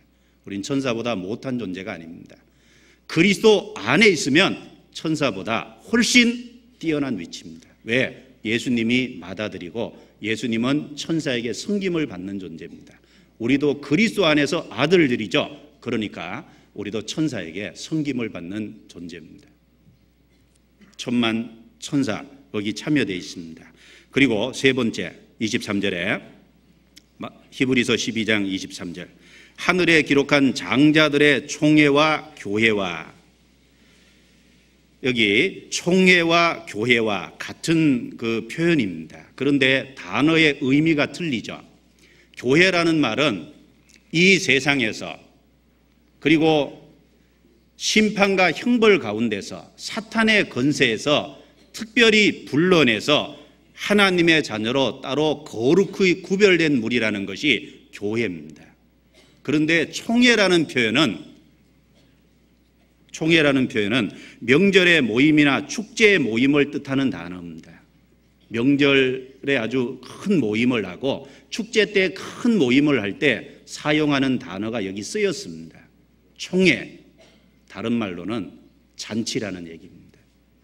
구원받은 사람은 구별된 무리입니다. 그럴 뿐 아니라 총회를 반복해서 쓴 것은 구원받은 사람은 그 하나님의 놀라운 잔치에 참여하고 있는 사람들이다라는 것을 일깨워주고 또 가르쳐주고 있습니다.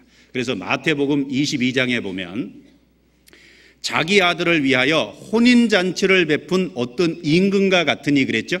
자기 아들이 예수 그리스도입니다. 어떤 임금은 하나님이고, 그리고 아들을 위해서 혼인잔치를 베풀었다 그랬습니다. 그리고 초청했죠. 초청하면서 뭐라 그랬습니까? 오찬과 모든 것이 준비되었으니 오소서. 우리가 참여되어 있는 것은 모든 것이 준비되어 있는 잔치에 참여되어 있습니다.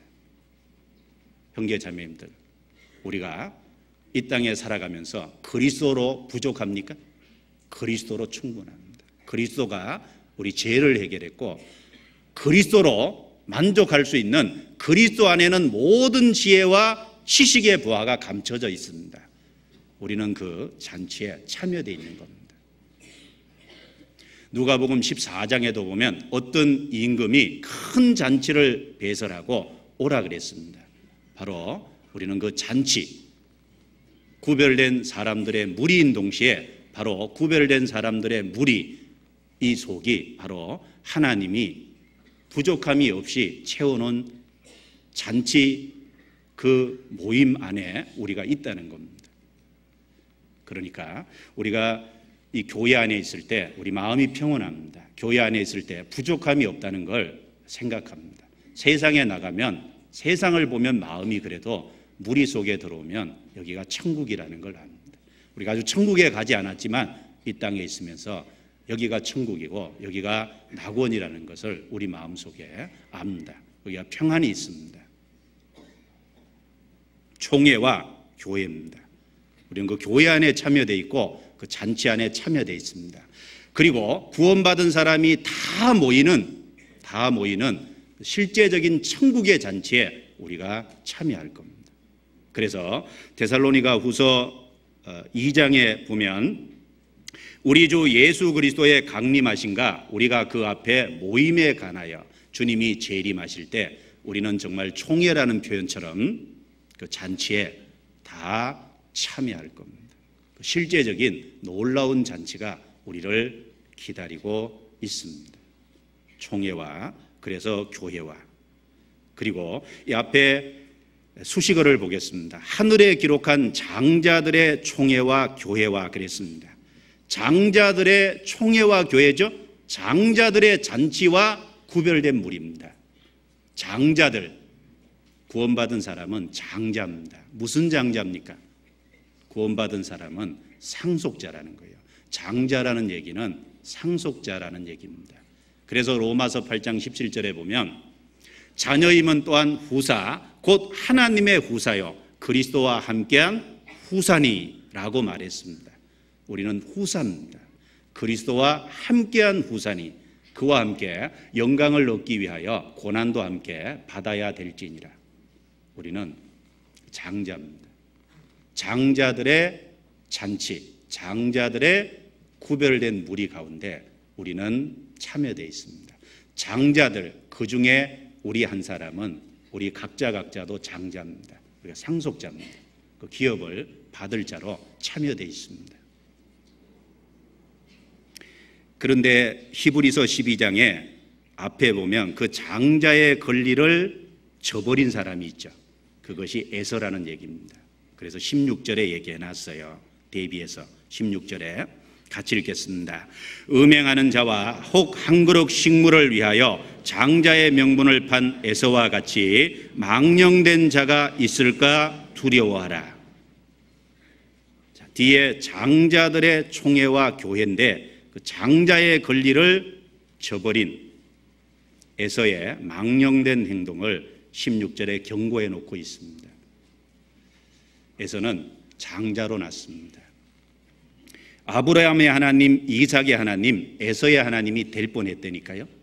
그런데 야곱의 하나님으로 바뀌었습니다.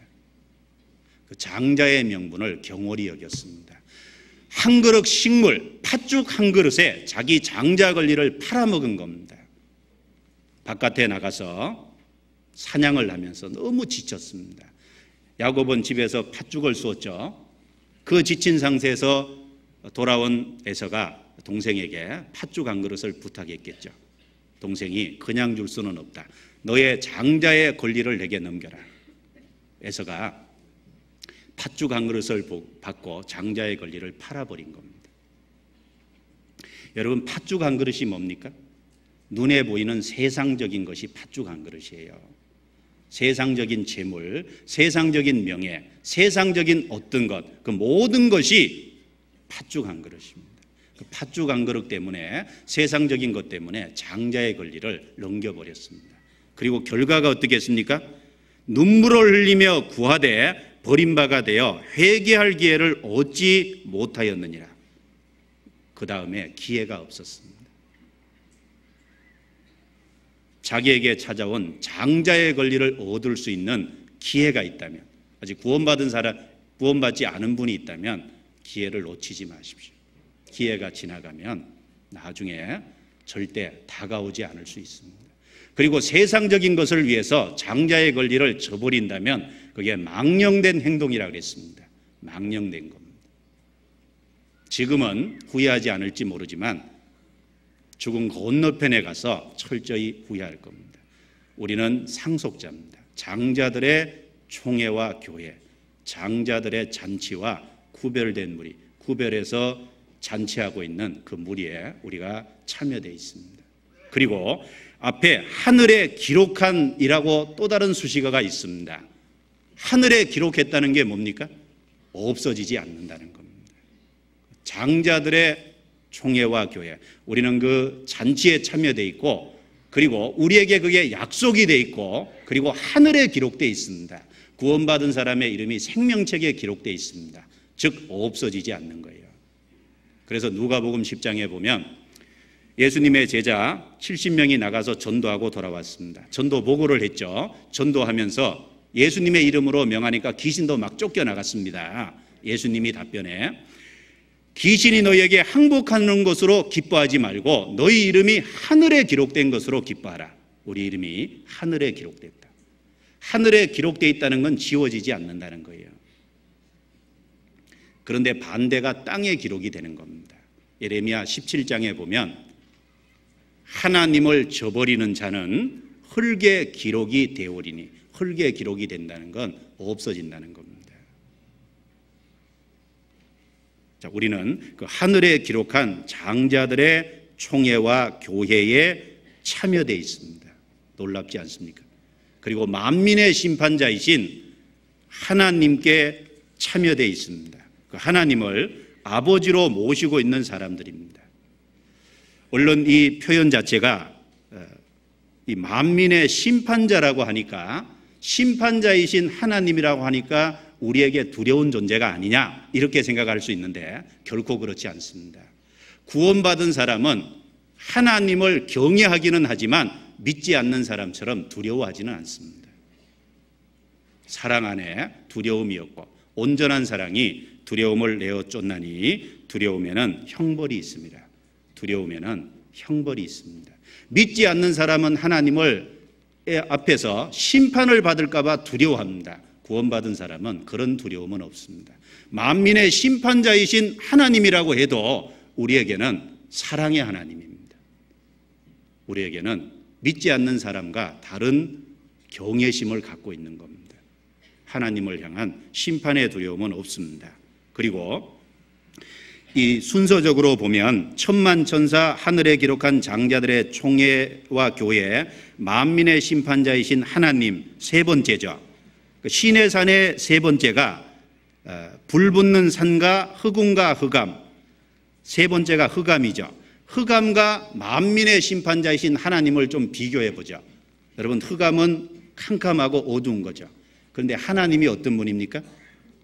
요한일서 5장에 보면 하나님은 빛이시라, 그에게는 어둠이 조금도 없으시니라. 세 번째 것을 따서 비교하면 흑암이죠. 하나님은 빛이십니다. 구원받은 사람에게 빛이십니다. 두려움의 대상이 아닙니다. 순서적으로 비교해 봐도 우리에게 은혜가 되는 것이 틀림이 없습니다. 그리고 이 만민의 심판자이신 하나님이라고 표현할 적에 성경에 시편 68편에 보면 고아의 아버지시며 가부의 재판장이라 그랬습니다. 자, 가부의 재판장이라고 할 때 그 재판장의 의미는 가부를 심판한다는 얘기가 아니죠. 가부의 억울함과 가부의 어려운 것을 맡아서 공정하게 처리해 주는 재판장이시라는 겁니다. 구원받은 그리스도인에게 만민의 심판자이신 하나님은 우리의 억울함과 우리가 받는 박해와 핍박과 환난과 역정이 있다면 그걸 공정하게 처리해 주실 만민의 심판자이신 하나님입니다. 그러니까 우리가 하나님께 우리 삶을 맡길 수 있어요. 왜? 하나님이 갚아주시니까. 갚아주십니다. 그래서 베드로전서 2장에 예수님께서 말씀하시기를 욕을 받으시되 욕하지 아니하시고 고난을 받으시되 위협하지 아니하시고 오직 공의로 심판하시는 자에게 맡기시며 그랬죠. 우리 맡길 수 있는 거예요. 심판자이기 때문에 맡길 수 있는 겁니다. 여러분, 만민의 심판자이신 하나님이 우리의 아버지가 되셨다는 사실이 우리의 억울함을 들어주고 우리의 삶의 어려운 역경을 공정하게 판단해주고 도와주실 분이라는 겁니다. 구원받은 사람은 안식으로 갚아주고 구원받지 않은 사람, 구원받은 자를 박해하고 핍박하는 사람은 심판하실 하나님입니다. 그것이 만민의 재판장이신 하나님인 거예요. 보겠습니다. 데살로니가후서 1장입니다. 데살로니가후서 1장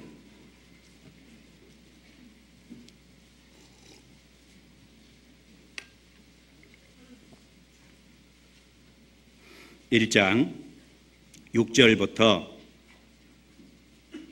제가 읽겠습니다.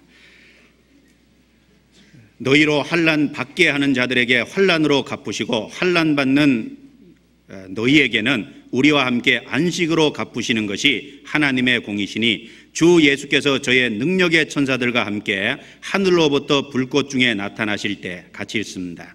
하나님을 모르는 자들과 우리 주 예수의 복음을 복종치 않는 자들에게 형벌을 주시리니 이런 자들이 주의 얼굴과 그의 힘의 영광을 떠나 영원한 멸망의 형벌을 받으리로다.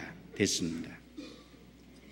환난 받는 너희에게는 안식으로 갚으시는 것이 하나님의 공이시니 그것이 만민의 심판자이신 하나님이라는 겁니다. 우리는 그분을 아버지로 모시고 있습니다. 우리가 거기에 참여되어 있는 겁니다. 그리고 온전케 된 의인의 영들이라 그랬죠? 어떻게 온전케 됐습니까? 온전케 됐다는 건 완료돼서 완료된 상태로 지속이 된다는 표현이에요. 온전케 됐다. 어떻게 온전케 됐습니까? 히브리서 10장 14절에 저가 한 제물로 온전케 된 자들을 영원히 온전케 하셨느니라. 한 제물인 예수님으로 온전케 된 자들을 영원히 온전케 하셨다. 우리가 어떻게 온전케 됐냐면 예수 그리스도 때문에 온전케 됐습니다. 그리고 이 온전케 된 의인의 영들이라는 이 표현은 바로 히브리서 11장에 믿음의 선진들을 얘기합니다. 앞서간 믿음의 선진들, 그리고 육체를 벗어버리고 지금 영으로서 존재하는 온전케 된 의인의 영들입니다. 우리는 그들을 만나게 됩니다. 그들의 참여한 곳에 우리도 같이 참여되어 있다라는 겁니다.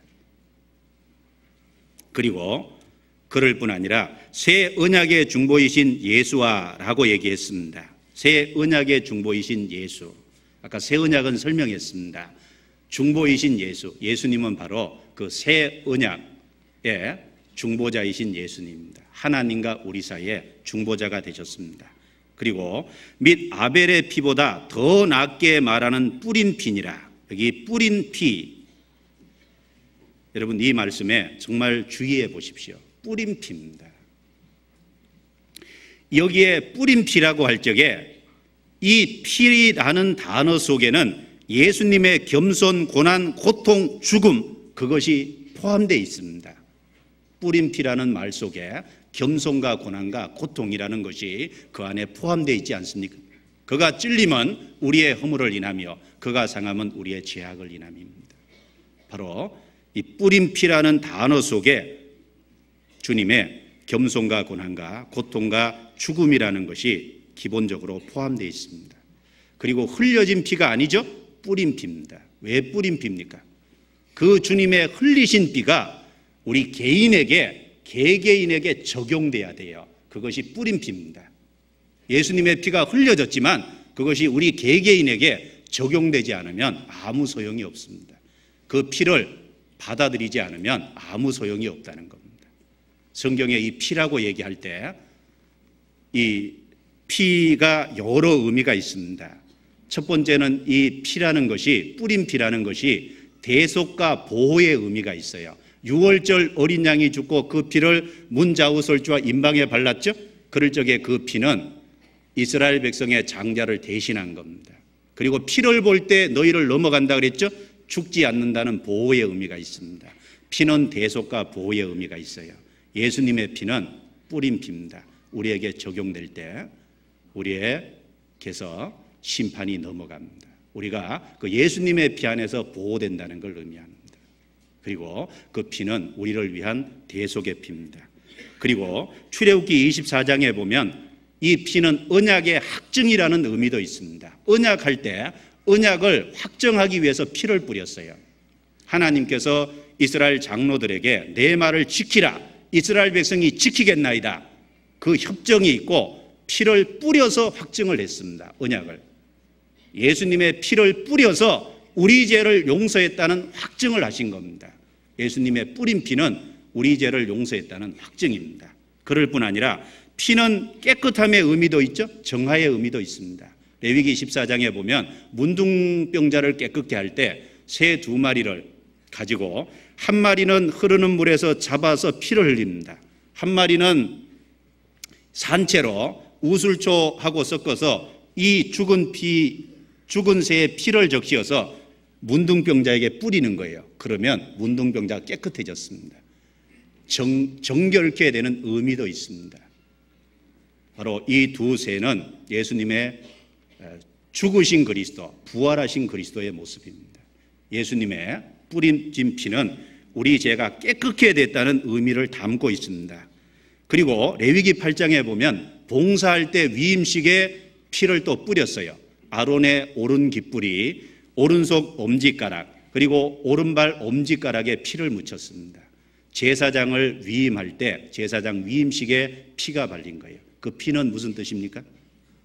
성결과 성화와 그리고 봉사를 하기 위한 뿌려진 피였습니다. 바로 예수님은 그 피를 뿌리심으로 말미암아 그 피로 말미암아 우리의 대제사장이 되신 겁니다. 그럴 뿐 아니라 이 피는 접근과 승인의 의미도 갖고 있습니다. 십계명이 있고 그 위에 속죄소가 있죠. 그리고 그 위에 공의를 상징하는 천사가 조각되어 있습니다. 여기 피가 뿌려질 때 하나님이 받아줬습니다. 대속죄일 피를 가지고 들어갈 때 하나님이 접근을 허용하셨어요. 피 없이는 아니한다 그랬죠? 우리가 뿌린 피를 의지하고 나갈 때 하나님은 우리를 받아주십니다. 하나님은 우리를 승인해 주십니다. 아들로. 그 피라는, 뿌린 피라는 의미가 그런 의미를 우리에게 담고 있습니다.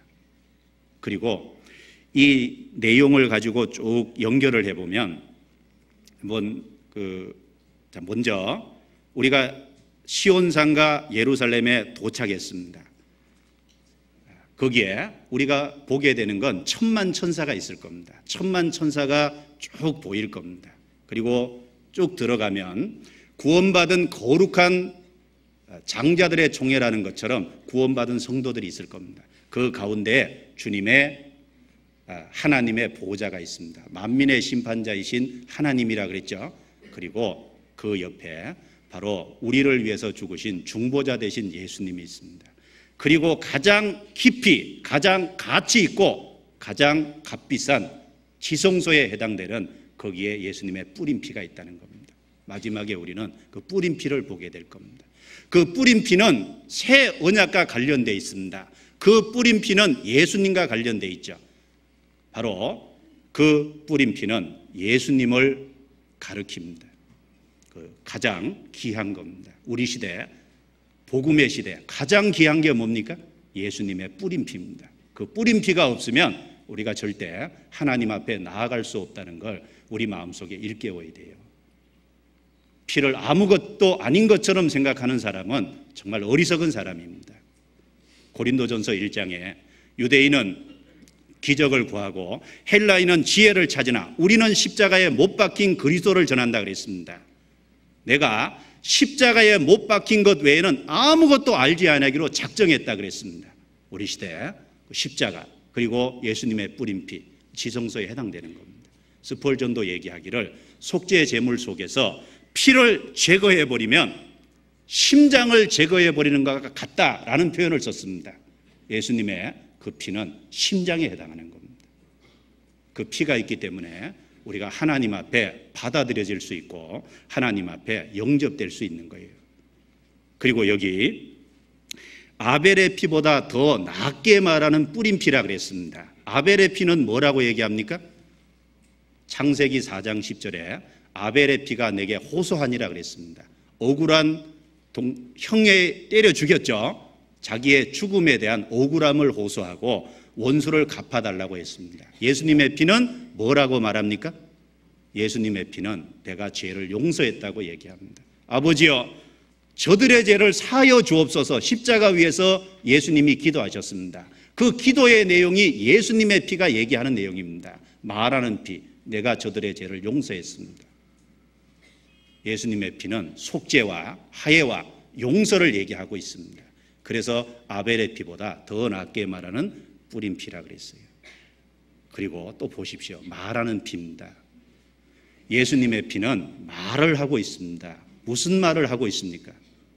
말하는은 계속 말하고 있다는 뜻이에요. 예수님의 피는 지금 2000년 동안 말하고 있습니다. 뭘 말하고 있습니까? 이사야 1장에 오라 우리가 서로 변론하자. 너희 죄가 주홍 같을지라도 눈과 같이 희어질 것이요 진홍같이 붉을지라도 양털같이 되리라. 예수님의 피가 말하고 있습니다. 수고하고 무거운 짐진 자들아 다 내게로 오라. 내가 너희를 쉬게 하리라. 예수님의 피가 말하고 있습니다. 예수님의 피가 부르짖고 있습니다. 예수님의 피가 2000년 동안 끊임없이 이야기하고 있다는 거예요. 이 시간 우리에게도 이야기하고 있습니다. 죄에서 정말 구원을 받았다면 돌아서라고 얘기합니다. 예수님의 피가 말하는 음성이 들리지 않습니까? 내가 정말 죄를 용서받았다면 죄에서 돌아서라고 말하고 있습니다. 우리에게 성결을 말하고 있지 않습니까? 예수님의 피는 정말 구원받았다면 형제자매를 사랑하라고 말하고 있습니다. 내가 형제자매를 미워하고 있다면 예수님의 피에 호소가 들리지 않습니까? 형제자매를 사랑하는 것이 마땅합니다. 말하고 있는 거예요. 사랑하라고. 예수님의 피가 또 말하고 있지 않습니까? 전도하라고 말하고 있습니다. 이뤄진 영혼을 향해서 손을 내밀라고 말하고 있습니다. 예수님의 피가 우리의 양심에 이뤄진 영혼을 향해서 손을 내밀라고 우리의 양심에 대고 호소하고 있는 겁니다. 아벨의 피보다 더 낫게 말하는 뿌린 피입니다. 우리는 바로 그곳에 참여하고 있습니다. 우리가 참여되어 있는 것은 시온산이고 총회와 교회고 그리고 만민의 심판자이신 하나님을 아버지로 모시는 곳에 참여되어 있고 온전케 된 의인들과 만날 수 있는 영광스러움에 참여하고 있습니다. 그리고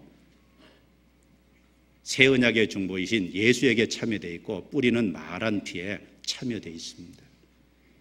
우리에게 주어진 놀라운 축복이 보이지 않습니까? 그렇다면 우리는 어떻게 해야 되겠습니까? 그 뒤에 25절입니다. 너희는 삼가 말하신 자를 거역하지 말라. 예수님의 피가 말하고 있습니다. 말하신 자는 아들을 통해서 이 마지막에 말했다 그랬습니다. 예수님의 피도 말하고 있죠. 그 이루신 사실을 완고함으로 거역하면 안 됩니다. 혹시 복음을 안 받아들이고 있는 분이 있다면 무관심으로 거절하지 마십시오. 자기의 완고함으로 거절하지 마십시오. 복음을 안 받아들이는 분이 있다면 자기의 방법과 자기의 고집으로 그걸 거부하는 걸 하지 마십시오. 그 말하는 것을 대적하지 마십시오. 성경에 말하신 자를 거역하지 말라 그랬습니다. 그것은 우리에게 건면하는 내용입니다. 우리의 예수님의 피가 삶을 통해서 말하는 것도 거역하면 안 됩니다. 그 말하는 우리의 양심에 올라오는 소리를, 그 호소를 뿌리쳐서도 안 됩니다. 말하는 소리를 거역하지 말라. 옛날에는 시내산에 땅에서 한번 큰 흔들림이 있었습니다. 율법을 주실 때. 또 한번 하늘도 흔들리리라 그랬죠? 옛날 시내산이 흔들린 것은 앞으로 우주 자체가 없어질 것에 대한 하나의 예고편이었습니다. 시내산이 흔들린 것은 우주가 없어질 것에 대한 예고편입니다. 베드로후서 3장에 하늘이 큰 소리로 떠나가고 앞으로 하늘도 없어집니다. 그러나 구원받은 사람에게 축복되어 있는 없어지지 않는 나라가 있는 거예요. 그 나라를 받았다면 28절에 우리가 진동치 못할 나라를 받았은즉 은혜를 받자. 은혜를 받아야 됩니다. 다른 말로 감사하자는 겁니다. 우리 마음속에 먼저 올라와야 될 것이 뭡니까? 감사입니다. 정말 우리가 이 축복 가운데 참여되어 있다면 감사해야 됩니다. 그리고 하나님의 은혜를 더 받아야 됩니다. 그 은혜를 받고 감사하는 것이 기초가 돼서 하나님을 기쁘시게 섬겨야 됩니다. 우리는 하나님을 기쁘시게 섬겨야 됩니다. 내가 기쁘게 섬기는 동시에 하나님이 기쁘시게 받을 만한 헌신된 사람이 되라는 겁니다. 하나님이 기쁘시게 받을 만한 사람이 되어야 됩니다. 당연합니다. 그리고 우리 하나님은 소멸하는 불이시니라. 그러므로 하나님이 소멸하는 불이시기 때문에 우리가 그렇게 해야 된다는 거예요. 소멸하는 불, 그럴 적에 두 가지 의미가 있을 겁니다. 구원받지 않은 사람은 태워버리는 불입니다. 쭉정이는 꺼지지 않는 불에 태우시리라. 심판의 얘기죠. 구원받은 사람에게는요. 구원받은 사람에게 소멸하는 불이시라는 건 우리의 거짓된 것과 우리의 죄와 그런 모든 것들을, 우리 안에 있는 것들을 다 소멸시키고 거짓된 것을 없애버릴 하나님은 소멸하는 불이십니다. 그래서 우리 속에 거짓된 것이 있다면 버려야 됩니다. 전도 집회가 2주 앞으로 다가왔습니다. 정말 말하는 뿌림피라는 표현처럼 우리 마음속에 이뤄진 영혼을 향해서 성을 벌리라고 호소하고 있습니다. 그 양심의 호소를 외면하지 말고 우리에게 온 마지막 기회를 활용해야 되겠다라는 생각을 더더욱 해보면 좋겠습니다. 기도하고 마치겠습니다. 하나님 감사합니다. 우리에게 놀라운 축복 가운데 참여할 수 있는 특권을 주신 거 진정 감사합니다. 우리가 무엇이 간데 아무것도 아닌 저희들을 구원하셔서 그 놀라운 축복 가운데 참여하게 해주셨습니까? 우리가 그 축복의 은혜를 진심으로 감사하고 하나님을 기쁘시게 섬기고 이뤄진 영혼을 향해서 손을 벌릴 수 있도록 우리 각 사람의 영혼을 격동시켜 주시고 감동해 주시기를 더욱더 간절히 간구드립니다. 이 마지막 때에 더욱 깨어서 살아가는 그리스도인이 되게 해주시고 귀하게 쓰임받고 주님 앞에 너와 내 집이 구원을 받으리라는 약속에 참여된 그리스도인이 될 수 있도록 우리 모두를 귀하게 사용해 주시고 인도해 주시옵소서. 오늘 성령께서 함께해 주심을 믿고 아버지께 진심으로 감사를 드립니다. 우리를 구원해 주신 주 예수님 이름으로 기도드리옵나다. 아멘. 영상을 하나 보려고 그랬는데 너무 늦어서 보기 어렵고요. 찬송 같이 하시겠습니다. 492장 찬송하시겠습니다.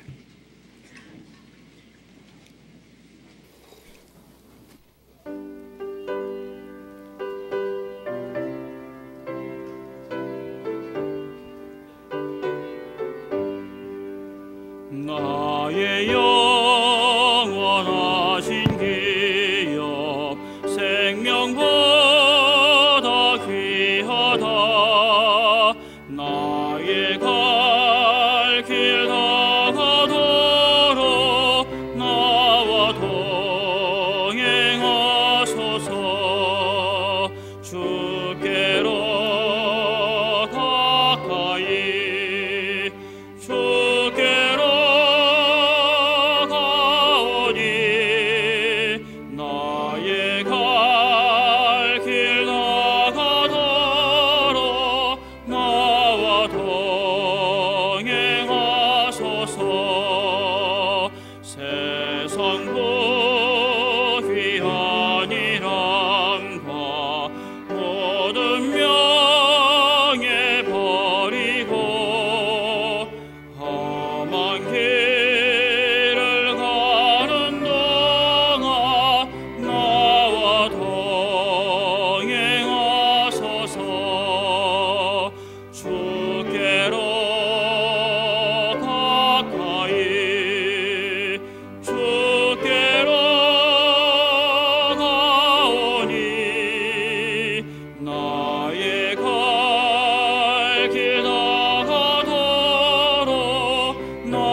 나가며 험한 바다 건너서 천국문에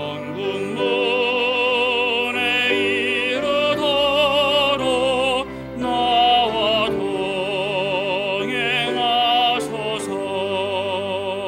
주께로 가까이 주께로 가오니 나의 갈 길 다가도록 나와 동행하소서.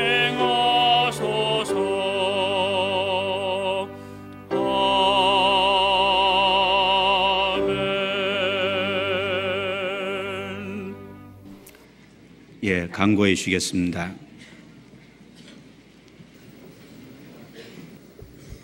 네, 광고 말씀드리겠습니다. 이제 대전도 집회가 이제 불과 2주 앞으로 다가왔습니다. 이제 더 이상 우리 광고지에도 나왔습니다만은 망설일 시간이 없습니다. 이제 우리 모두 움직여야 할 때니까요. 대전도 집회 위해서 기도하시고 준비해 주시기 바랍니다. 오늘 대전도 집회를 위해서 봉사위원, 교구장, 교회학교 부장 모임을 오후 2시에 본당 1층 105호실에서 하도록 하겠습니다. 오늘 교회 학교 학부모 교육이 있는데요. 교육은 6층 중강당이 아니고 본관 대강당 이곳에서 오후 2시부터 학부모 교육이 있겠습니다. 생명의 빛 7월호 원고 모집을 합니다. 시, 간증, 신앙, 수필, 논고, 시사, 카툰, 광고 6월 5일까지 영생의 말씀사에 제출하시면 되겠습니다. 광고 마치겠습니다.